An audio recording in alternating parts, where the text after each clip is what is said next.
আজকের খাবার ছিল খিচুড়ি সাথে ব্রয়লার মুরগি। প্রথমে আমি খিচুড়ি রান্না করব।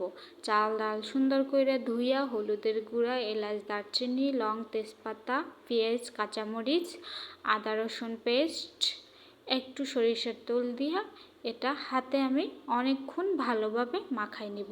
হাতে মাখা খিচুড়ি আমার সবসময় অনেক বেশি পছন্দ হয়। আমার মনে হয় এটাই বেস্ট। একটু পানি দিয়ে আমি চুলায় বসাই দিব। অন্য পাশে গোটা আলু আমি ছুইলা ধুইয়া একটু হলুদ মাখাই নিব।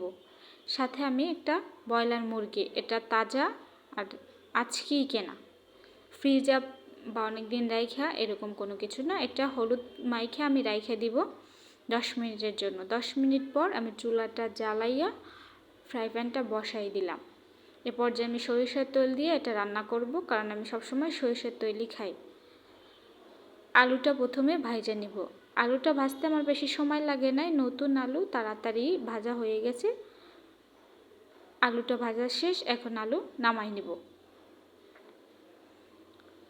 এ পর্যায়ে আমি হলুদ মাখা মাংসটা সুন্দর করে বেশি আঁচ বাড়াইয়া ভাজা নিব, কারণ যাতে মাংস থেকে কোনো পরিমাণ পানি না বের হয়। বিশেষ করে অনেক সময় দেখা যায় ব্রয়লার মুরগি থেকে একটু পানি বের হইতে চায়। তো আমি অনেকক্ষণ সুন্দর করে এটা নাড়াচাড়ার উপরে রাখছি যাতে কড়াইতে না লাগিয়ে যায়। এ পর্যায়ে আমার ভাজা শেষ, আমি আলুগুলা দিয়ে আরেকটু নাড়াচাড়া কইরা একে একে সব মশলাগুলো দিয়ে দিব। প্রথমে আমি এলাচ, দারচিনি, লং, তেজপাতা, গোলমরিচ দিছি, আদা রসুন বাটা, পেঁয়াজ বাটা। আমি এখানে ব্লেন্ডার করা কোনো কিছু ব্যবহার করি না, আমি বাটাটা মুরগিতে ব্যবহার করছি যাতে খাইতে একটু সুস্বাদু হয়। হলুদের গুঁড়া 2 চামচ, মরিচের গুঁড়া দিছি কারণ আমি একটু ঝাল খাবো, জিরার গুঁড়া, ধনিয়ার গুঁড়া, গরম মশলার গুঁড়া, একটু লবণ দিয়ে আমি এটা অনেকক্ষণ ভাজে নেব।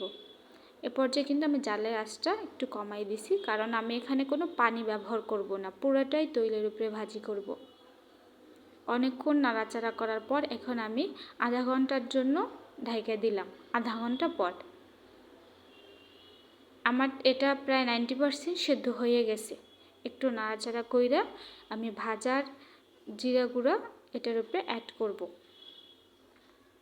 যে কোনো মাংসতে মানে চুলা থেকে নামানোর আগে একটু ভাজা জিরা গুঁড়া অ্যাড করলে ভালো লাগে। এগুলো আসলে আম্মুর কাছ থেকে শেখা, দেখতাম সব এই মাংসেতেই ভাজার গুঁড়া অ্যাড করতো।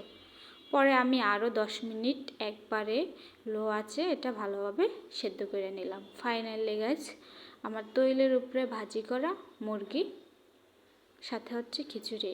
আমি আর লেট করব না, খাবার দেখে আমার ক্ষুধা লেগে গেছে। তো সবাইরে দাওয়াত ও ধন্যবাদ।